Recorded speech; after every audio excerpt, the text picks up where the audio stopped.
Ito na guys ang ating chicken na nabalian. Una, ilagay muna natin ang toyo. Ayan, tansya lang po. At isunod natin ng garlic.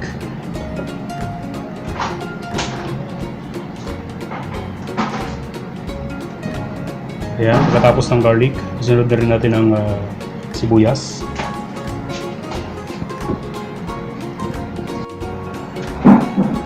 And then, tiplahan na rin natin ng paminta. Tansya lang po. At pagkatapos, haluin lamang.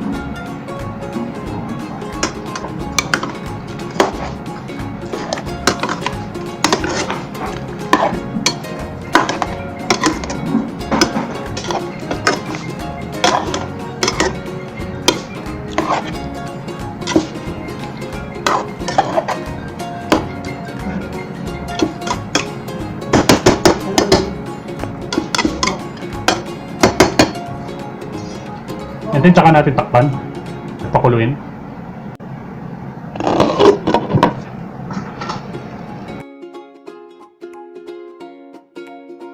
Ayan na po ang itsura ng inadobo. Ayan, pwede na nating igisa.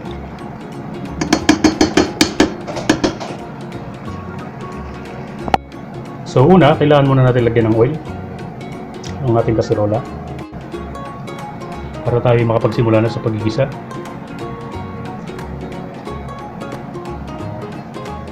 So ngayon mainit na yung ating mantika. Sunod na natin ang ating bawang.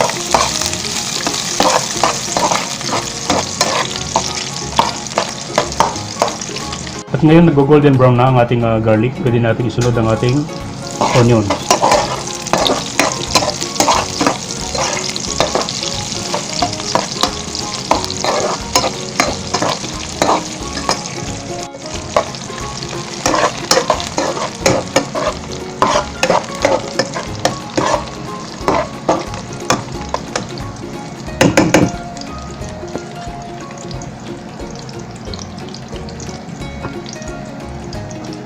And then, pwede na natin isunod ang ating kamatis.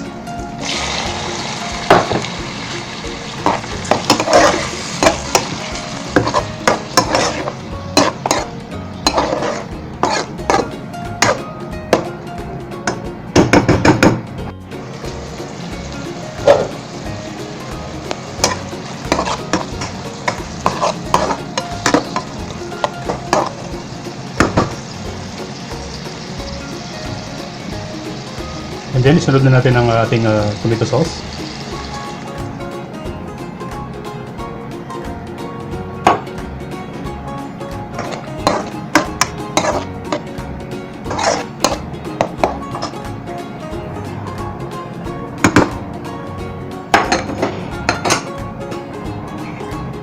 At ang ating sili. Yan. At ang ating sili. Siling labuyo po yan.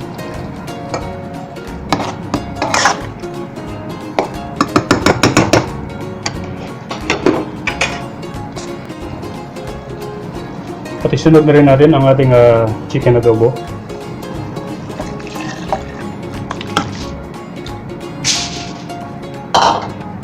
Ayan, haluin lamang siya dun sa kumulo.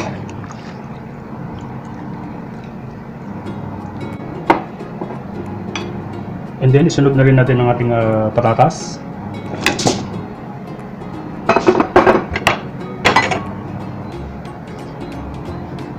Carrots.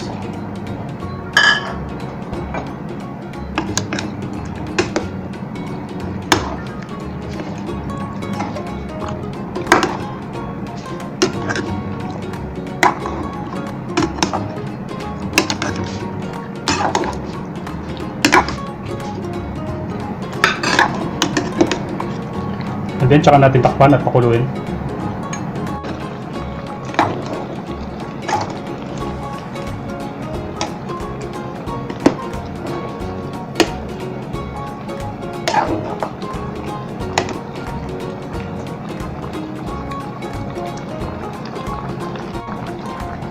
At ngayon malambot na ang ating patatas. Pwede natin isunod ang chickpeas or garbanzos. Ang garbanzos, siya po ang Ang garbanzos o chickpeas, siya po ang magpapalapot sa ating masarap na kaldereta.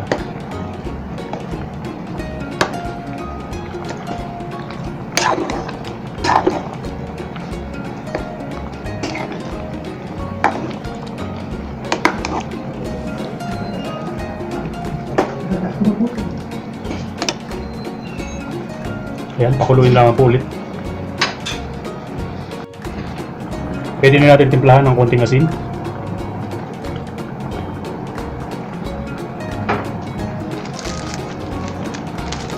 Sunod na rin natin ng konting bechin.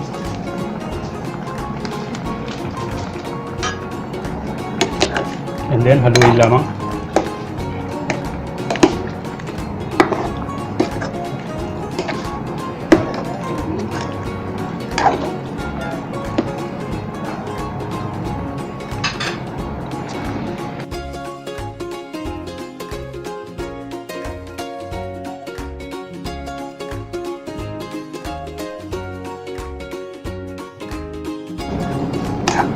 Ayan, malapit nang maluto ang ating masarap na chicken caldereta.